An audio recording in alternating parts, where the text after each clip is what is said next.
Hi, Hi. Tony.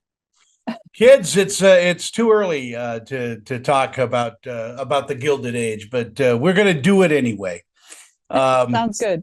yeah, grab some coffee because this is such a great series. Carrie, I'm going to start with you. You know, I have to say this. I said this last night on one of the social medias that you are my absolute favorite actress because of Oh, how chameleon like you are with every role you take, and I guess that stems way back to your theater training, is that you envelop a character. well, thank you. That's the greatest compliment an actor can get. I never get recognized. People just sometimes they say, "Did you go to high school in Utah?" That's a great compliment. Thank you, Tony. It's a gift to be given the roles I've gotten to play. Well, we'll act like Morgan's not even in the room, but That's fine. what a brilliant performer you are too, as well. You both worked on the Boston Strangler. Did you guys know each other from that in going into the Gilded Age? Strangler happened actually after we shot the second season. Is that right? Yes. Or Yes. between. Hmm. Yes. And we also shot an avant-garde short film before that, so we knew each other before Gilded Age started. Indeed. Wow. Carrie, why do you think audiences are so attracted to period pieces?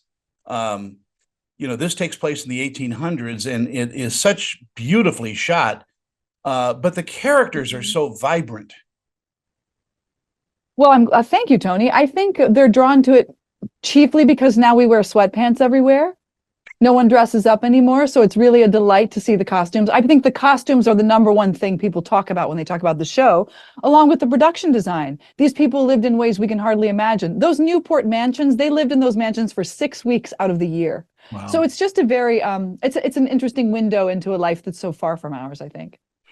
Morgan, does costuming inform your characters as well? Certainly my clothes are, everything is the color of steel and the railroad itself. I have these there's a little flourish that we get to add at the once I'm dressed before every scene, these little tie pins that pretty much signal the emotional tenor of what I'm about to do. Carrie, talk to me a little bit about your character, Bertha. I mean, she has got so many layers to her. How do you approach a character like this? Well, the older I get, I used to be a much more cerebral actor, but now I feel like I've gotten so outside in. So once you put those clothes on, they're very informative, right? We have these wigs and these enormous hats and these 6-inch heels. So that dictates a lot about the way we move through that world. Also, when you walk into those spaces, our production designer, Bob Shaw, has created these extraordinary sets. You realize how big of a space you have to fill, even though you're on camera. And aside from that, I mean, the fun part about playing Bertha and George is that they really are driving the narrative. Hmm. They're the people of action in the story, and I think that's one of the reasons people so enjoy watching them because they know they're the ones always pushing against the boundaries. And I don't know, I suspect that a lot of people would like to feel what that feels like for themselves in the world, and I think that that's very attractive for them. Hmm. And I don't think of her as a villain. I think of her as very forward thinking and ambitious. And I don't think there's anything wrong with an ambitious woman, quite frankly. Neither do I. I think without ambitious women, we wouldn't have some of the things we have and we take for granted.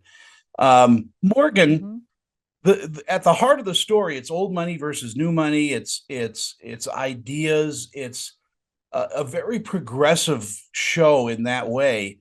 What was that all on the script when you got it? Was that all on the page? The sort of the conflict between old money and new money.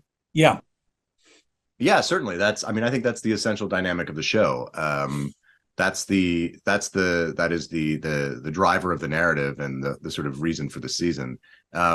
Yeah, I think as Carrie was saying, our characters are the ones really driving not just the narrative, but really transformative change in this era.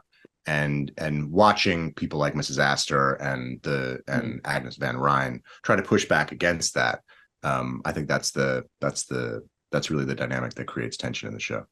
Carrie, you are working with some brilliant actors in this series, including Nathan Lane, Christina Baranski. Are you in awe of this cast? Yes, because they're actually talented. You know, we joke about making Gilded Age the musical because so many of the people on the show are genuine triple threats in a way that I can't walk and sing at the same time.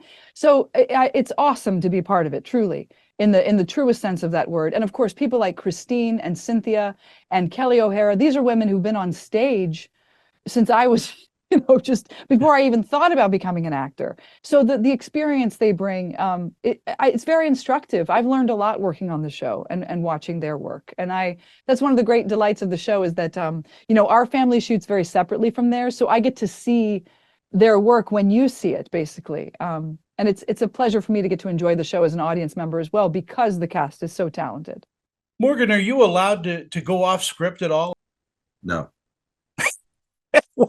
Well, there you go. Carrie, in our final moments that we have, what do you think audience are going to take away from Gilded Age? Oh, I think the inexorable forward motion of the time.